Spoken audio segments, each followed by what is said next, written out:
lagi. Mari kita lihat firman Tuhan Efesus pasal 4 ayat yang ke-13. Efesus pasal 4 ayat yang ke-13.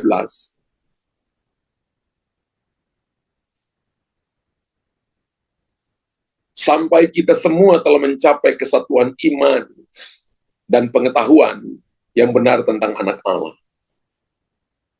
Kedewasaan penuh dan tingkat pertumbuhan yang sesuai dengan kepenuhan Kristus. Ya, kita baca sama-sama 3, 2, 1. Sampai kita semua telah mencapai kesatuan iman dan pengetahuan yang penuh tentang anak Allah. Kedewasaan penuh dan tingkat pertumbuhan yang sesuai dengan kepenuhan Kristus. Tema khotbah pagi ini adalah dewasa rohani. Ada sebuah kerinduan dan keinginan Tuhan untuk saudara dan saya bisa dipercaya, yaitu ketika kita menjadi orang yang dewasa rohani. Saya percaya bahwa seorang orang tua tidak akan mempercayakan anak yang umur 5 tahun atau 10 tahun ke bawah atau 12 tahun ke bawah untuk memberikan kunci mobilnya kepada dia dan menyetir, mengantar dia ke kantor, nggak mungkin.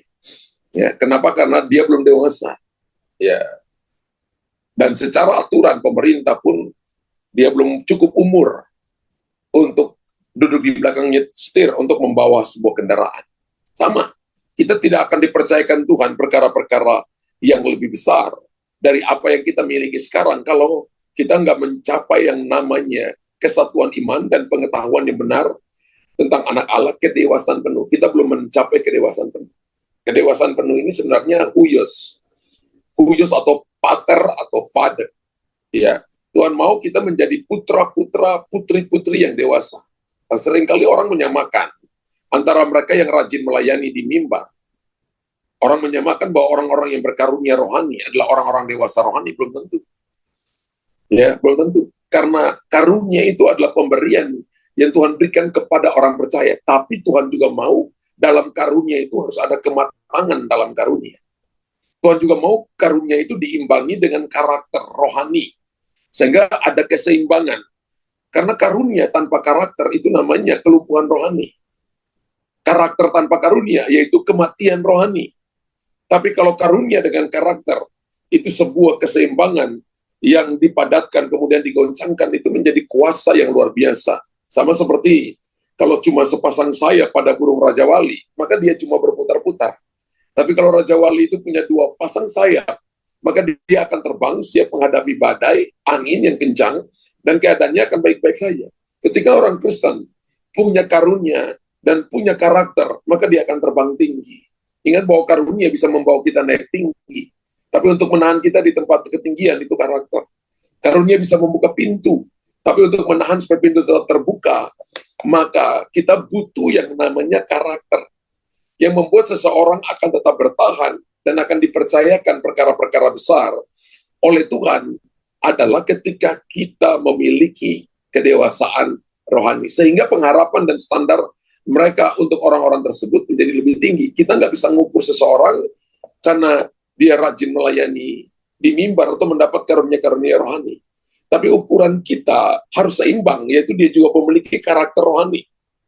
Amin. Memiliki kedewasaan rohani. Namun seringkali kenyataan yang mereka hadapi, banyak kali saya tadi katakan berbanding terbalik dengan pengharapan mereka.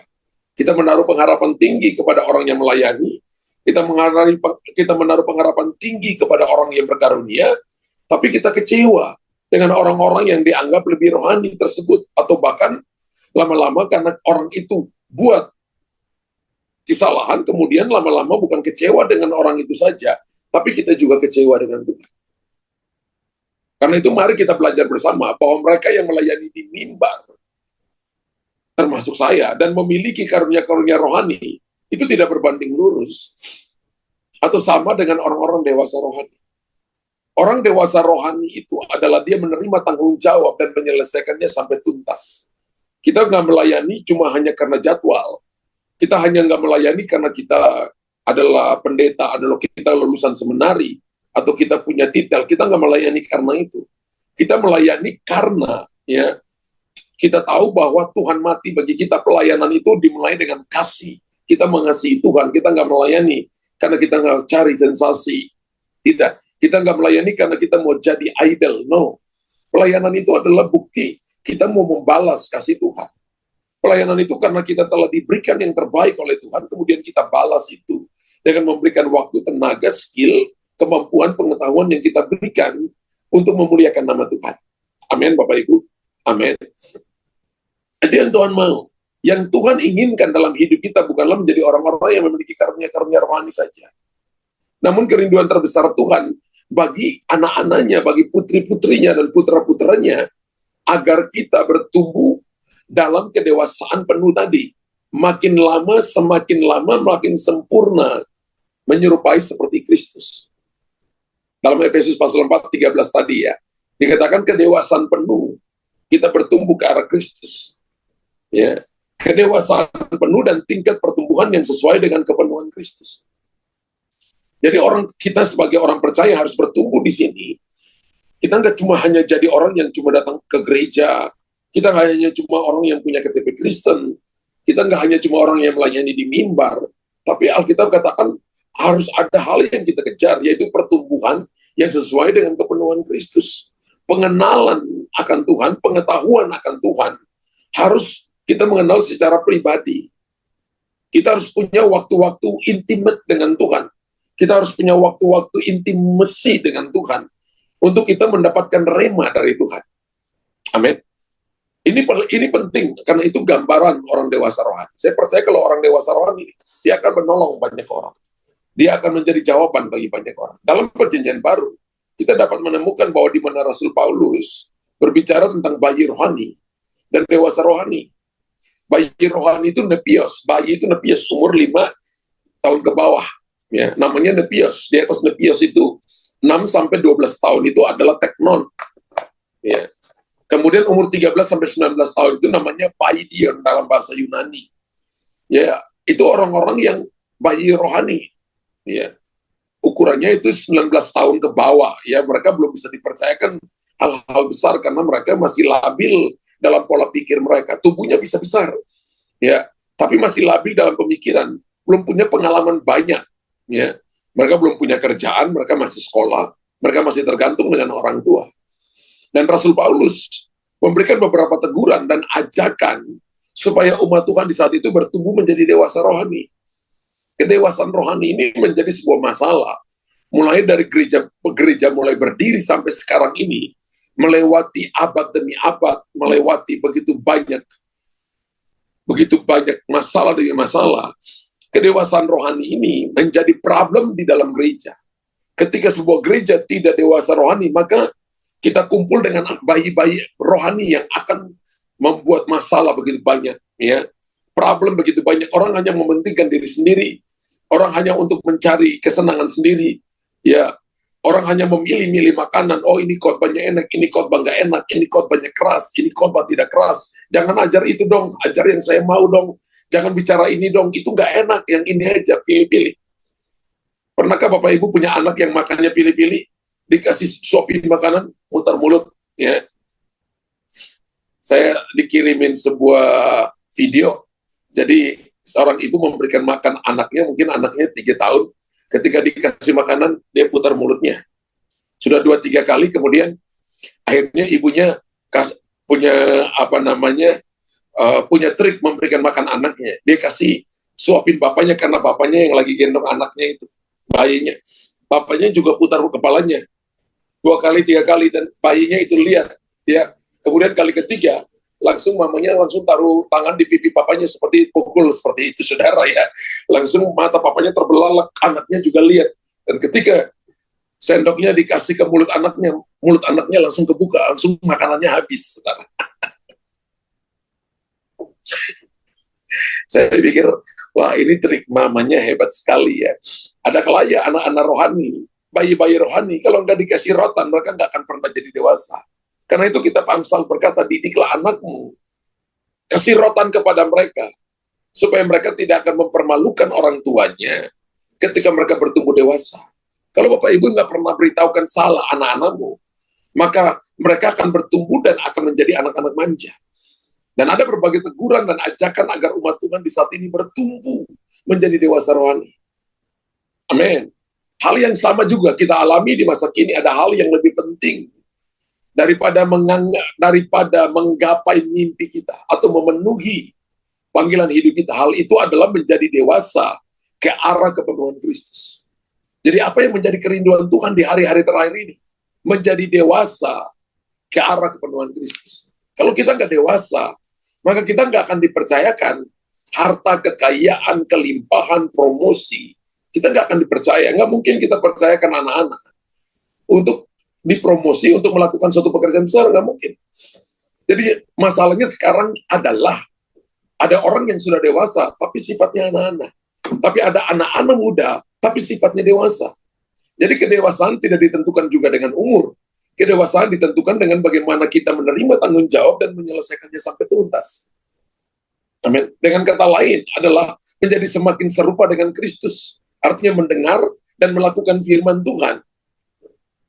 Artinya kita melihat apa yang Tuhan lakukan, lalu kita melakukan yang sama dengan apa yang Tuhan lakukan. Ada sebuah konsep yang baru yang kemarin saya dengar dari seorang pejabat di negeri ini. Dia bicara begini, bahwa hari-hari ini kita sedang hidup di tengah-tengah zaman yang namanya dikatakan bahwa ada kebenaran baru. Dan kebenaran baru dia katakan itu bukanlah sebuah kebenaran. Kebenaran itu kan selalu ditentukan oleh fakta. Dan kebenaran baru tidak ditentukan oleh fakta, tapi itu ditentukan oleh apa yang orang katakan dan orang percaya, itu disebut dengan kebenaran baru. Ditanya faktanya, nggak ada. Dan mereka katakan itu adalah sebuah kebenaran baru. Hati-hati Bapak Ibu ya. Kita ngomong sesuatu yang hoax, yang tidak benar. Tapi banyak orang mempercayainya. Dan itu membuat sehingga orang lain lebih percaya kepada orang yang mengomonginnya, sehingga dia menjadi idol. Katanya itu adalah sebuah kebenaran baru. Sebuah kebenaran harus ditentukan oleh sebuah fakta, realita yang terjadi dulu. Tapi sekarang kebenaran baru itu tidak ditentukan oleh itu. Menurut orang ini, kebenaran baru ditentukan oleh apa yang bisa mempengaruhi orang lain, entah itu salah atau entah itu benar. Itulah kebenaran baru. Dan saya percaya bahwa Yesus tidak mengajarkan kebenaran seperti itu. Kebenaran harus dilihat melalui fakta kehidupan saudara dan saya. Bahwa Anda bertumbuh, Anda mau jadi berkat bagi banyak orang. Dan orang bisa menikmati kehidupan Kristus melalui saudara dan saya. Artinya kita menjadi garam, kita menjadi terang, kehadiran kita membawa dampak kepada banyak orang. Dengan kata lain, kita menjadi semakin serupa dengan Kristus. Lalu apa tanda-tanda kita sedang bertumbuh ke arah Kristus? Saya berikan 3 tanda kepada saudara. Tanda yang pertama adalah tidak menambahi ataupun mengurangi berita Injil. Ya. Jangan menambahi dan jangan mengurangi. Ketika Bapak Ibu dengarkan firman, belajarlah untuk katakan yes and amen. Belajarlah untuk berkata big amen. Belajarlah untuk berkata haleluya. Belajarlah untuk meresponinya, mendengar, melakukan. Amin. Pengikut Kristus yang benar itu tidak menambahi atau mengurangi firman Tuhan. Kita hanyalah pembawa berita. Saya hanyalah pembawa berita. Saya bukan pemberi pesan. Amin. Atau bagian dari pesan itu, tapi saya hanya pembawa berita. Yohanes Pembaptis hanya adalah suara yang berseru-seru di padang gurun. Pastor Luther Dias adalah suara yang berseru-seru di Zoom ini. Ya, saya nggak ketemu Anda secara on-site, tapi ketemu melalui online. Ya, kita ada di berbagai bangsa, berbagai kota, tapi kita bisa ketemu. Saya pembawa berita. Saya adalah suara yang berseru-seru. Dan kita harus menerima isi firman yang Tuhan yang utuh. Amin. Kalau firman Tuhan itu datang untuk memberikan kekuatan kepada kita, untuk memotivasi kita, untuk mengencourage kita, untuk memberikan jalan keluar kepada kita, katakan yes and amen. Tapi ada kalanya ketika firman Tuhan datang itu, datang menegur kita, datang menasehati kita, datang menghajar kita, datang mengingatkan kita, katakan juga amin, haleluya, amin. Ketika kita menerima firman Tuhan secara utuh, maka kita sedang bertumbuh. Orang dewasa itu tidak lagi makan bubur, tapi mulai makan makanan keras. Orang dewasa itu mulai mengunyah makanan yang dia dapat. Ketika Anda terima makanan rohani, mulai kunyah, mulai pikir, mulai renungkan, mulai selaraskan hidup kita, menerima dengan utuh, menghidupi di dalamnya, itu tanda kedewasaan. Dan Rasul Paulus dengan tegas berkata, ya dalam Galatia 1 ayat yang ke-8, Galatia 1 ayat yang ke-8, tapi sekalipun kami atau seorang malaikat dari surga yang memberitakan kepada kamu suatu Injil yang berbeda. Dengan Injil yang kami beritakan kepadamu, terkutuklah dia. Rasul Paulus berkata tidak boleh menyampaikan Injil lain, tidak boleh membawa berita lain selain berita Injil. Kalau kita gosip dan kita membuat orang lain jauh dari Tuhan, saudara, Alkitab katakan bahwa kita menjadi orang yang terkutuk. Kita tidak boleh menambahi ataupun mengurangi berita Injil. Kita mulai menghakimi orang lain, kita mulai menjustifikasi orang lain. Kita mulai menceritakan kelemahan orang lain. Kita tidak membawa Injil kepada orang itu. Kita tidak membawa berita kebenaran, motivasi. Kita tidak memberikan kekuatan kepada orang itu. Rasul Paulus berkata, terkutuklah ia. Rasul Paulus mengingatkan bahwa berita Injil haruslah diberitakan secara murni. Kita beritakan Injil bukan karena motivasi supaya kita terkenal. No. Alkitab berkata bahwa firman Allah itu seperti pedang. Firman Allah itu tajam, Bapak Ibu. Firman Allah itu diumpamakan seperti rotan di tangan seorang bapak, di tangan orang tua untuk mendidik anak-anaknya. Karena jika tidak, maka tidak ada kuasa Roh Kudus di dalamnya.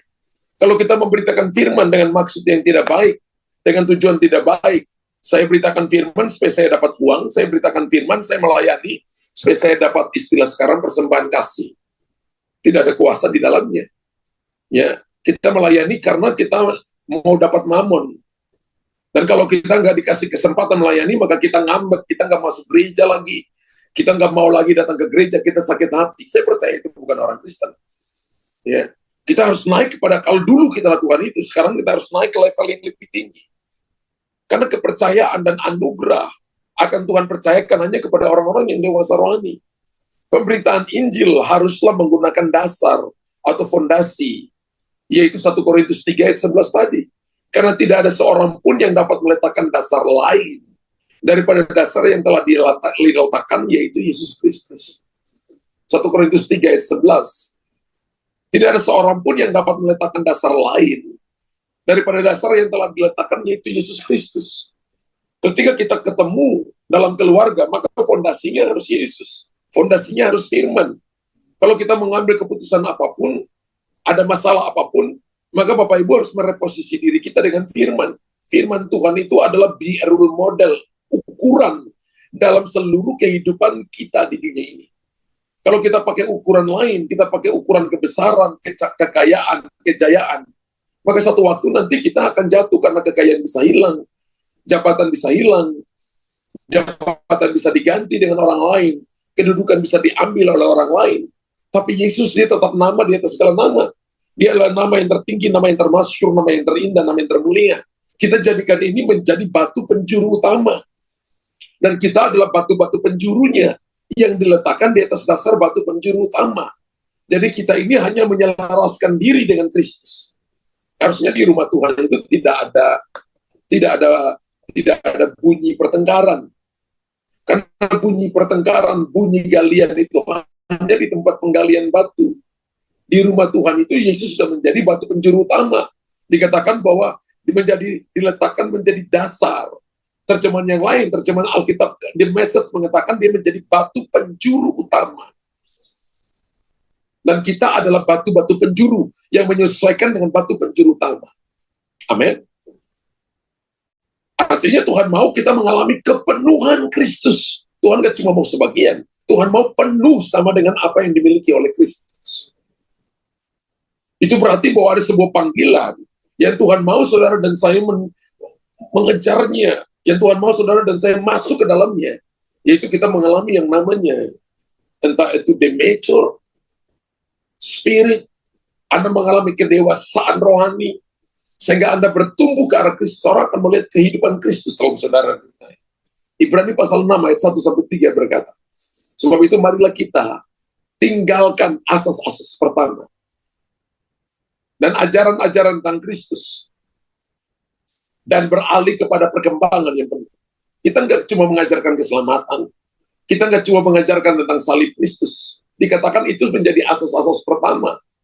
Ya, kita nggak ajarkan cuma tentang jangan lagi berdosa, tapi kita meningkat menjadi pengenalan yang lebih akan Tuhan.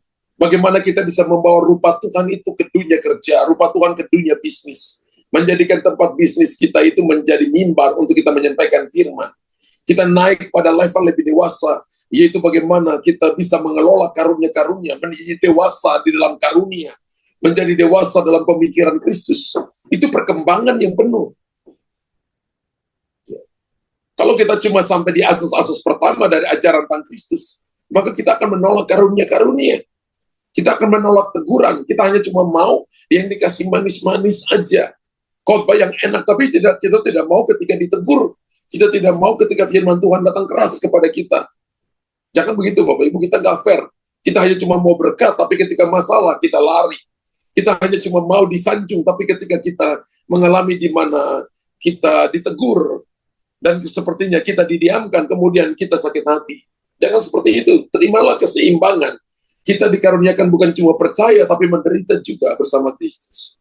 Jangan kita meletakkan lagi dasar pertobatan dari perbuatan-perbuatan yang sia-sia. Dan dasar kepercayaan kepada Allah.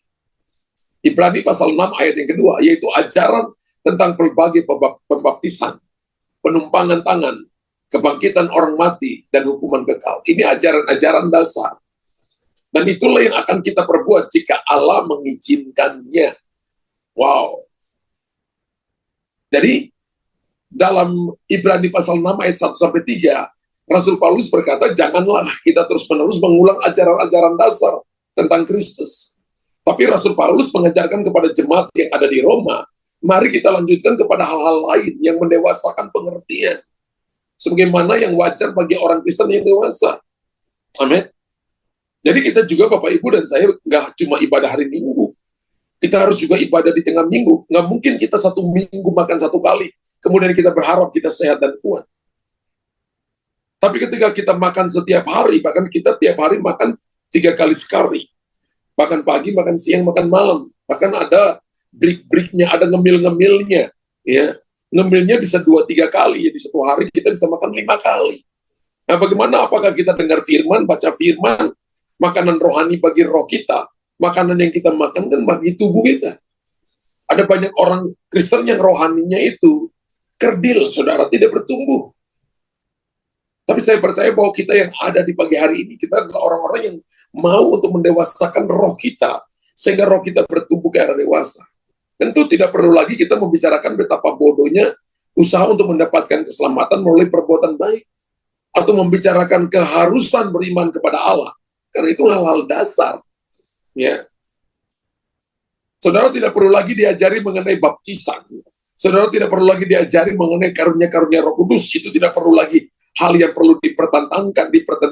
Tidak perlu lagi banyak bicara, mempertentangkan tentang kebangkitan orang mati dan hukuman kekal. Karena itu pelajaran-pelajaran dasar. Tapi jika jadi Tuhan mau supaya kita masuk dalam kepenuhan penuh untuk mengerti tentang kehidupan pribadi, pengertian tentang Tuhan dalam hidup ini, sehingga kita bisa menjadi jawaban bagi banyak orang. Jika Tuhan mengizinkan sekarang, kita akan membicarakan hal-hal yang lebih lanjut daripada hal-hal pengajaran dasar ini. Amin. Jadi jangan menambahi atau mengurangi firman. Yang kedua, tidak menunjuk-nunjuk dosa orang lain. Tapi sebaliknya kita mulai bertobat atas dosa-dosa sendiri. Orang dewasa itu adalah orang yang tidak menunjuk orang dengan jari, tapi jarinya kembali kepada dia. Orang dewasa itu adalah tidak hanya cuma menyalahkan orang lain, tapi orang dewasa itu adalah mulai mengintrospeksi dirinya, mulai mengoreksi dirinya. Ya, saya baca sebuah buku yang ditulis oleh D.L. Moody namanya, bukan D.L. Melody ya, D.L. Moody ya. Dia pernah berkata begini, saya punya banyak masalah dalam diri saya. Ya, saya punya banyak masalah dalam diri saya daripada dengan semua orang yang pernah saya temui.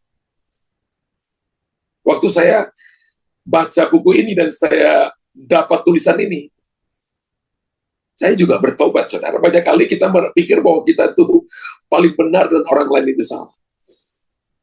Ya. Dan beberapa kali istri saya selalu ngomong kepada saya, kamu coba posisikan diri dong di sisi orang lain. Ya. Banyak kali kita merasa bahwa kita paling benar dan orang lain sering salah. Tapi ketika saya lihat ada seorang hamba Tuhan besar, ketika saya baca bukunya, D.L. Moody, dia berkata begini, saya punya banyak masalah dengan diri saya sendiri, daripada dengan semua orang yang pernah saya layani atau saya temui. Jadi sebenarnya masalah terbesar itu ada pada diri saya sendiri. Bapak Ibu tulis di kolom komentar. Masalah terbesar itu ada pada diri saya sendiri, bukan orang lain. Ketika kita lihat diri kita menjadi masalah terbesar, kita nggak akan nyalain orang lain lebih dulu. Tapi kita lihat diri kita sendiri. Ketika kita memperbarui diri kita sendiri, maka orang lain akan diubahkan melalui kita. D.L. Moody melihat ke dalam dirinya, tidak melihat ke orang lain. Pertanyaannya begini, bagaimana dengan kita? Bagaimana dengan saudara? Yesus mengajar kita agar jangan kamu menghakimi, supaya kamu tidak dihakimi. Benar? Karena dengan penghakiman yang kamu pakai untuk menghakimi, kamu akan dihakimi. Dan ukuran yang kamu pakai untuk mengukur akan diukurkan kepadamu dalam Matius 7. Ayat 1 sampai ayat yang kelima. Boleh ditunjukkan kita baca. Matius pasal 7 ayat 1 sampai ayat yang kelima. Matius 7 ayat 1 sampai ayat yang kelima. Jangan kamu menghakimi supaya kamu tidak dihakimi. Karena dengan penghakiman yang kamu pakai untuk menghakimi, kamu akan dihakimi. Dan ukuran yang kamu pakai untuk mengukur akan diukurkan kepadamu. Mengapa engkau melihat selumbar di mata saudaramu, sedangkan balok dalam matamu tidak engkau ketahui? Bagaimana engkau dapat berkata kepada saudaramu, biarlah aku mengeluarkan selumbar itu daripada matamu, padahal ada balok di dalam matamu. Hai orang munafik, keluarkan dahulu balok dari matamu, maka engkau akan melihat dengan jelas untuk mengeluarkan selumbar itu dari mata saudara. Alkitab katakan kita bisa melihat selumbar di mata saudara kita, tapi di mata kita ada balok. Mana yang lebih besar, selumbar atau balok? Balok lebih besar. Jadi problem itu ada di diri kita. Dan Tuhan berkata begini, jangan menghakimi. Ya. Keluarkan dulu balok. Di pada kita itu ada balok sehingga kita nggak bisa lihat kelebihan orang lain. Kita nggak bisa lihat kesempatan yang terbuka lebar depan kita. Kita sering menghakimi diri sendiri, sering menyalahkan diri sendiri. Keluarkan dulu balok di matamu, sehingga Anda bisa melihat dengan jelas. Ketika kita mengeluarkan balok dari mata kita, maka kita akan melihat perkara-perkara hebat, perkara ajaib. Orang yang dewasa rohani itu bisa berhenti melihat selumbar di mata saudaranya, dan mulai menyadari bahwa balok dosa yang ada dalam hidupnya, dan sibuk untuk bertobat atas dosa-dosanya sendiri.